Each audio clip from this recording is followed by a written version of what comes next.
I'm quite a bit behind on the video meme. I should be on day 7. I'm on day 5 because I had shit to do, okay? I've been busy. I've been packing my house up. I went to the movies with my mother. I've been sleeping in late because I'm stressed out. So, forgive me. I'm making it up to you. I'll probably post 2 or 3 of these today and get all caught up. But anyway, day 5 is read a passage from one of your favorite books. Now, the problem with this is I have packed all of my books except for Harry Potter. So, I'm going to read a little bit of Prisoner of Azkaban because that's my favorite Harry Potter book. And, yeah, chapter 7. So, let's go. The staff room, a long, paneled room full of old, mismatched chairs, was empty except for one teacher. Professor Snape was sitting in a low armchair, and he looked around as the class filed in. His eyes were glittering, and there was a nasty sneer playing around his mouth.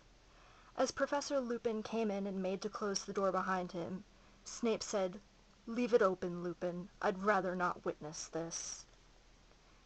He got to his feet and strode past the class, his black robes billowing behind him.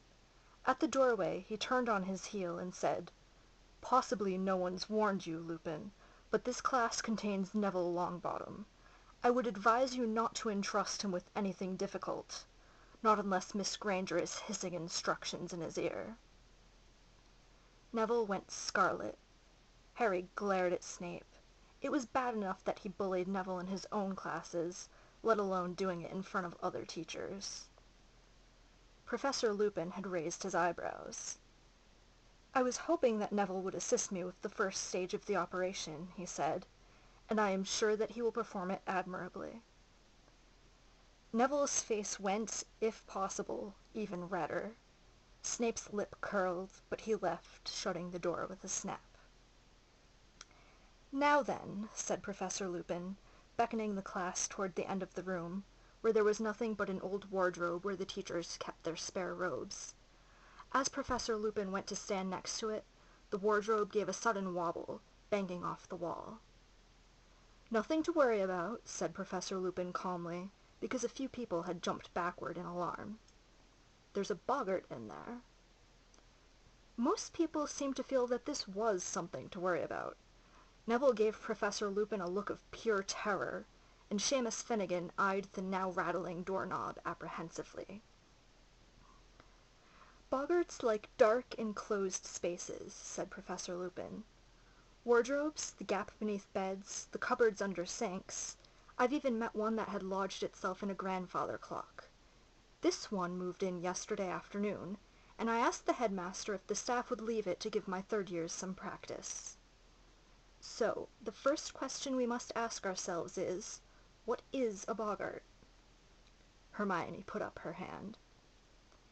"It's a shapeshifter," she said. "It can take the shape of whatever it thinks will frighten us most." "Couldn't have put it better myself," said Professor Lupin, and Hermione glowed. "So, the boggart sitting in the darkness within has not yet assumed a form. He does not yet know what will frighten the person on the other side of the door. Nobody knows what a boggart looks like when he is alone, but when I let him out, he will immediately become whatever each of us most fears." "This means," said Professor Lupin, choosing to ignore Neville's small sputter of terror, "that we have a huge advantage over the boggart before we begin. Have you spotted it, Harry?" Trying to answer a question with Hermione next to him, bobbing up and down on the balls of her feet with her hand in the air, was very off-putting, but Harry had a go. Because there are so many of us, it won't know what shape it should be." "Precisely," said Professor Lupin, and Hermione put her hand down, looking a little disappointed. "It's always best to have company when you're dealing with a boggart. He becomes confused. Which should he become, a headless corpse or a flesh-eating slug? I once saw a boggart make that very mistake. Tried to frighten 2 people at once and turned himself into half a slug. Not remotely frightening. The charm that repels a boggart is simple, yet it requires force of mind. You see, the thing that really finishes a boggart is laughter. What you need to do is force it to assume a shape that you find amusing. We will practice the charm without wands first. After me, please. Ridiculous. Ridiculous, said the class together. Good, said Professor Lupin. Very good. But that was the easy part, I'm afraid. You see, the word alone is not enough. And this is where you come in, Neville. The wardrobe shook again, though not as much as Neville, who walked forward as though he were heading for the gallows. Right, Neville, said Professor Lupin. First things first, what would you say is the thing that frightens you most in the world? Neville's lips moved, but no noise came out. Didn't catch that, Neville. Sorry, said Professor Lupin cheerfully. Neville looked around rather wildly, as though begging someone to help him, and then said in barely more than a whisper, Professor Snape. Nearly everyone laughed. Even Neville grinned apologetically. Professor Lupin, however, looked thoughtful. Professor Snape. Neville, I believe you live with your grandmother. Yes, said Neville nervously. But I don't want the boggart to turn into her either. No, you misunderstand me, said Professor Lupin, now smiling. I wonder, could you tell us what sort of clothes your grandmother usually wears? Neville looked startled, but said, Well, always the same hat, a tall one with a stuffed vulture on top, and a long dress, green normally, and sometimes a fox for a scarf. And a handbag? Prompted Professor Lupin. A big red one, said Neville. Right then, said Professor Lupin. Can you picture those clothes very clearly, Neville? Can you see them in your mind's eye? Yes, said Neville uncertainly, plainly wondering what was coming next. When the boggart bursts out of this wardrobe, Neville, and sees you, it will assume the form of Professor Snape, said Lupin. And you will raise your wand, thus, and cry ridiculous, and concentrate hard on your grandmother's clothes. If all goes well, Professor Boggart Snape will be forced into that vulture-topped hat and that green dress with that big red handbag. There was a great shout of laughter. The wardrobe wobbled more violently. If Neville is successful, the boggart is likely to shift his attention to each of us in turn, said Professor Lupin.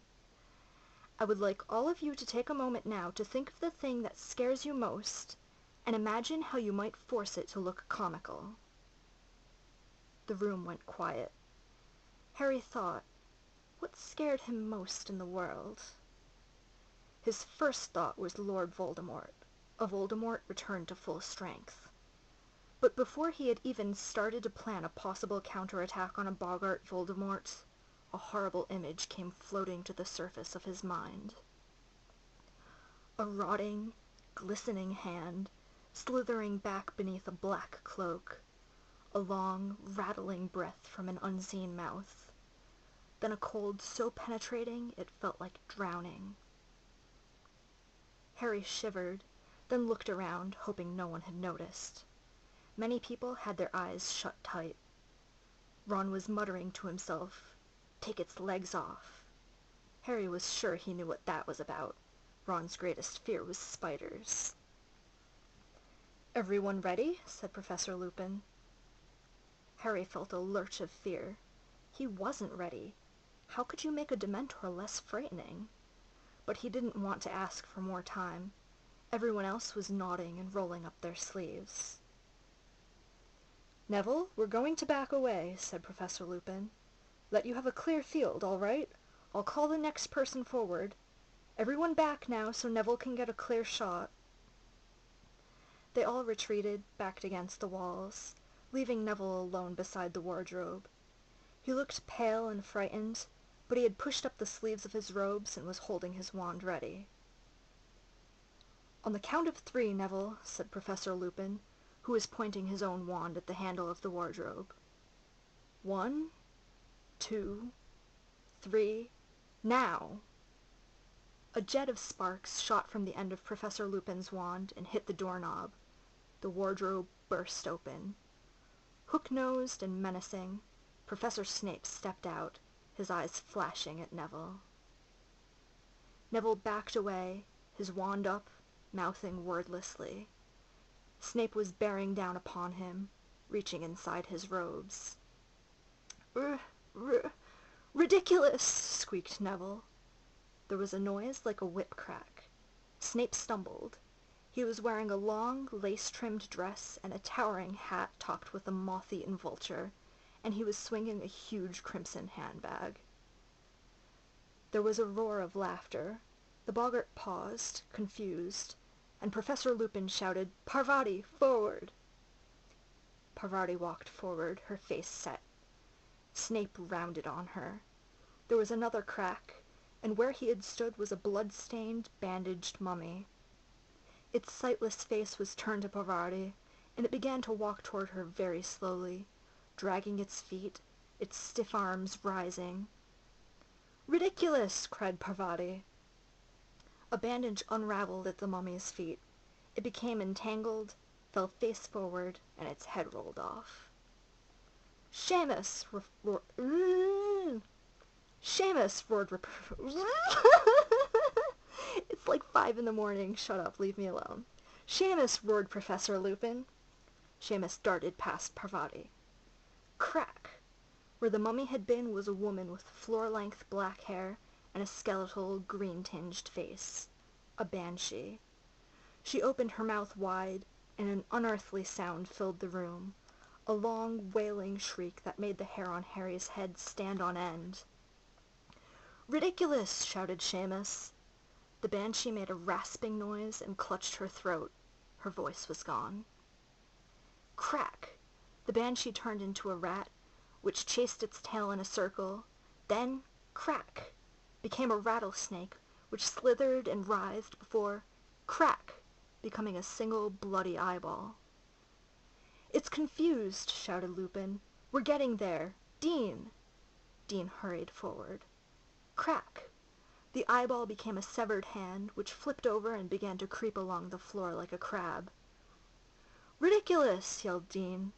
There was a snap, and the hand was trapped in a mouse-trap. "Excellent! Ron, you next!" Ron leapt forward. Crack! Quite a few people screamed. A giant spider, 6 feet tall and covered in hair, was advancing on Ron, clicking its pincers menacingly. For a moment, Harry thought Ron had frozen. Then, "Ridiculous!" bellowed Ron, and the spider's legs vanished. It rolled over and over. Lavender Brown squealed and ran out of its way, and it came to a halt at Harry's feet. He raised his wand, ready, but... "Here!" shouted Professor Lupin suddenly, hurrying forward. Crack! The legless spider had vanished. For a second, everyone looked wildly around to see where it was. Then they saw a silvery white orb hanging in the air in front of Lupin, who said "Ridiculous!" almost lazily. Crack! "Forward, Neville, and finish him off," said Lupin as the boggart landed on the floor as a cockroach. Crack! Snape was back. This time Neville charged forward looking determined. "Ridiculous!" he shouted, and they had a split-second's view of Snape in his lacy dress, before Neville let out a great "Ha!" of laughter, and the boggart exploded, burst into 1,000 tiny wisps of smoke, and was gone. And that was most of Chapter 7 of Harry Potter and the Prisoner of Azkaban, written by J.K. Rowling, and I am going the fuck to bed. Good night.